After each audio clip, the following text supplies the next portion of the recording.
নিজের ঘরটাকে সুন্দরভাবে সাজাতে কে না পছন্দ করে বলেন? ঠিক আমিও সেই রকম। আমার ঘরটাকে নতুন নতুনভাবে সাজাতে আমার কাছে খুবই ভালো লাগে। নিজের রুমটাকে একটু 5 স্টার লুক দেওয়ার জন্য নিয়ে এসেছি টপার। আমরা অনেকেই কিন্তু যখন কক্সবাজার বা বিভিন্ন হোটেলে থাকতে যাই তখন আমরা চিন্তা করি এত আরামের বিছানা কোথা থেকে আসে। বিছানাটা মূলত এতটা আরাম লাগে টপারের জন্য। এই টপারটা দিলে একদম 5 স্টারের মতো আপনার বেডটাও হবে নরম তুলতুলে। যেহেতু আমি নতুন বাসায় শিফট করেছি, এখানে আমার আরেকটা বেডরুম বেড়ে গেছে, তার জন্য আমি এখানে নতুন করে ফার্নিচার নিয়েছি আর আমার রুমটাকে আরও একটু সুন্দরভাবে গোছানো ট্রাই করতে আসি। তো তার জন্য আমি বেডে দিয়ে দিয়েছি টপার। এই টপারটা আমি নিয়েছি একটা অনলাইন পেজ থেকে, সাথে দুটো শিমুল তোলার বালিশও নিয়েছিলাম। আমি যখন বালিশগুলো অর্ডার করি তখন চিন্তা করছিলাম যে কখনোই শিমুল তোলার বালিশ হবে না, কিন্তু এখানে আনার পরে আমি সত্যি অবাক হয়ে গেছি। অনেক কম প্রাইসে এত সুন্দর আর অরিজিনাল শিমুল তোলার বালিশ দিবে আমি কখনোই আশা করি নাই।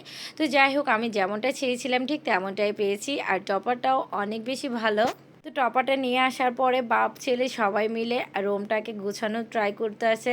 কে খুলবে, বাবা আগে খুলবে না ছেলে আগে খুলবে, চেষ্টা করতে আছে। তিনজন কাজে লেগে গেছে। যেহেতু এটা প্যাকেজিংটা অনেক বেশি করে বাঁধা ছিল, যার কারণে এটা খুলতে একটু প্রবলেম হচ্ছে আর লেটও হচ্ছে। তো অনেক টানাটানি করার পরে বাপে ছেলে মিলে ফাইনালি টপারটাকে খুলে ফেললো। এখন এটাকে বিছানোর পালা। আমি এখানে ম্যাট্রেসের উপরে একটা ল্যাপ দিয়েছিলাম, তার উপরে দিয়েছি টপারটা আরও একটু আরাম পাওয়ার জন্য। জানি না কতটুকু আরাম পাবো। এখন টপারের চারপাশে 4টা বেল্ট ছিল, তো 4টা বেল্ট দিয়ে আমি ম্যাট্রেসের সাথে এটাকে অ্যাডজাস্ট করে নিচ্ছি।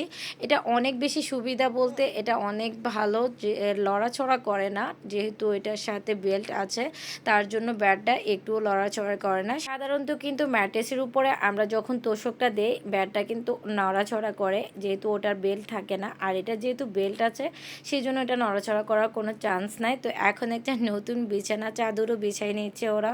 রুমটাকে এখনো পুরোপুরিভাবে সাজানো হয় নাই, অনেক কিছু বাকি আছে।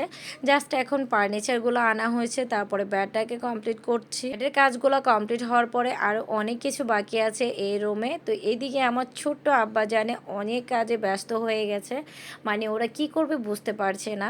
বালিশগুলো খুলে ফেলছে, এখন এগুলার কাভার লাগানোর জন্য ট্রাই করতে আছে, যদিও ওদের দ্বারা পসিবল না কাভারগুলো লাগানো। তো সব কিছু কমপ্লিট হয়ে গেছে, এখন ওরা অনেক বেশি টায়ার্ড, তাই একটু রেস্ট নিচ্ছে। তো আরেকজন কেন বাকি যাবে, তার জন্য 3 ভাইকে একসাথে শুইয়ে দিলাম। এ ছিল আমার ভিডিওটা।